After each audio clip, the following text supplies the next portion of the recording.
वो है देश की न्याय व्यवस्था। कहते हैं देर से न्याय मिलना न्याय न मिलने के बराबर है, यानी कि justice delayed is justice denied.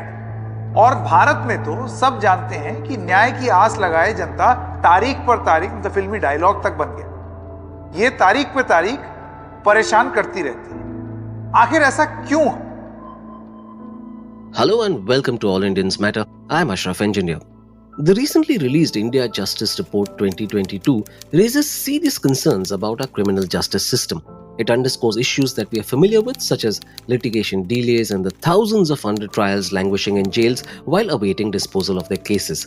But it's also the caste and gender imbalance that is of great concern. Consider the four aspects of justice delivery that the report takes into account: the police, the judiciary, prisons, and legal aid. On all of them, lower castes and women are either very underrepresented or face serious discrimination.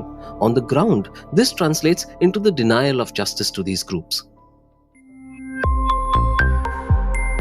All Indians Matter. Let's take gender first. Women comprise only 13% of High Court judges and 35% of lower court judges. The India Justice Report, or IJR, points out that women's literacy has risen from 9% at independence to 77% now, so there is no reason for recruitment to fall short. In the police, women's representation is similarly low at 11.75%, and among prison staff, it's just 13%. The report estimates that at the current rate, it would take 24 years to bring women's strength in the police force to 33%. It's bleak on the social justice front too. No state in the country has filled quotas for scheduled castes, scheduled tribes, or other backward classes in lower or district courts. In police recruitments, Karnataka was the only state to meet these quotas. The progress is glacial almost, despite there being more educated people amongst disadvantaged groups. The pool of talent is larger, and yet inclusion is elusive, so there's something more at work here. With majority groups dominating the police, the force is seen to be inaccessible and unempathetic for disadvantaged groups like scheduled castes and tribes. Incidentally, the police to population ratio is 152.8 per lakh. The international standard is 222. The IJR therefore puts in perspective the importance of representation as a tool of social justice. The report is put together through a partnership with organizations that include Daksh, the Commonwealth Human Rights Initiative, Common Cause, Center for Social Justice, Vidhi Center for Legal Policy, and TISS Prayas. It was initiated in 2019 and uses data from the Bureau of Police Research and Development, the Department of Justice, Parliamentary Questions, Prisons Statistics of India, the National Judicial Grid, the National Legal Services Authority, and also state budgets. India's prisons remain among the worst in the world, with overcrowding at 130%. Astonishingly, more than 2/3 of prisoners are awaiting either investigation of their case or completion of trial. Meanwhile, legal aid clinics have decreased by 44% between 2019 and 2021. The national per capita spend on legal aid is a paltry rupees 4.57 per annum. The less said about budgets for the justice system, the better. No state spends more than 1% of its annual budget on the judiciary, except for Delhi and the Union Territory of Chandigarh. No wonder there's a 30% shortfall of judges in high courts, and a quarter of the cases in 28 states are pending for more than half a decade. Did you know India has only 20,076 judges for a population of 1.4 billion in all? To put it simply, India has 19 judges per 1 million citizens, while the Law Commission's target was 50 per million by 1997. So there is a backlog of 4.8 crore cases. 4 of the 5 South Indian states, with the exception of Kerala, were ranked at the top in diversity in the justice system. Of the 18 states with a population of over 1 crore, Karnataka ranked first in justice delivery, followed by Tamil Nadu, Telangana, Gujarat, and Andhra Pradesh. Which state is at the bottom? Uttar Pradesh, where former MP and mafioso Atiq Ahmed and his brother were shot dead while being interviewed by TV crews a few days ago.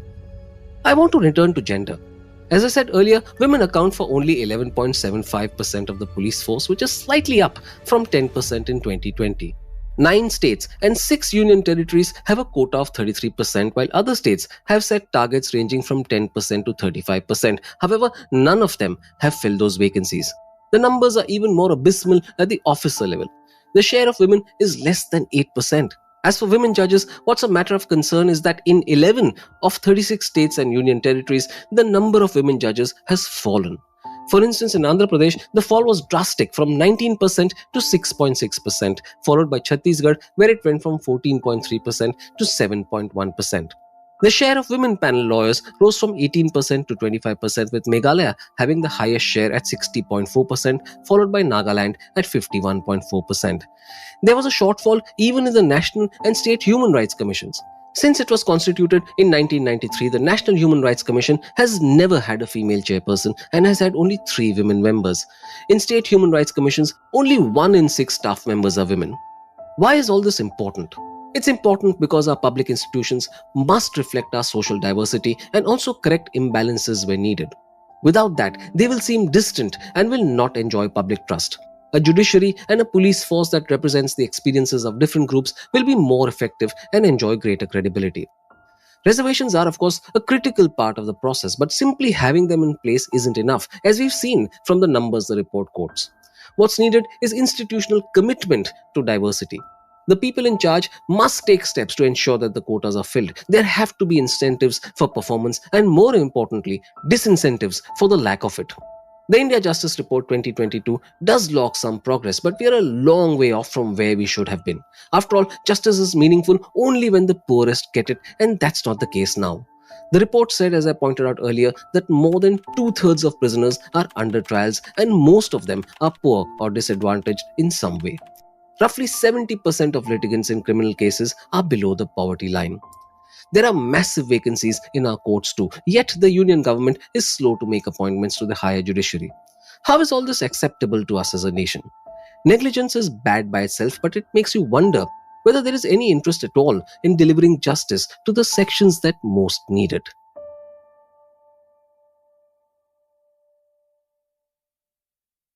Thank you all for listening. Please visit allindiansmatter.in, that's ALLINDIANSMATTER.in, for more columns and audio podcasts. You can follow me on Twitter at Ashraf Engineer, that's ASHRAFENGINER, and All Indians Count, that's ALLINDIANSCOUNT. Search for the All Indians Matter page on Facebook. On Instagram, the handle is All Indians Matter. Email me at editor@allindiansmatter.in. Catch you again soon.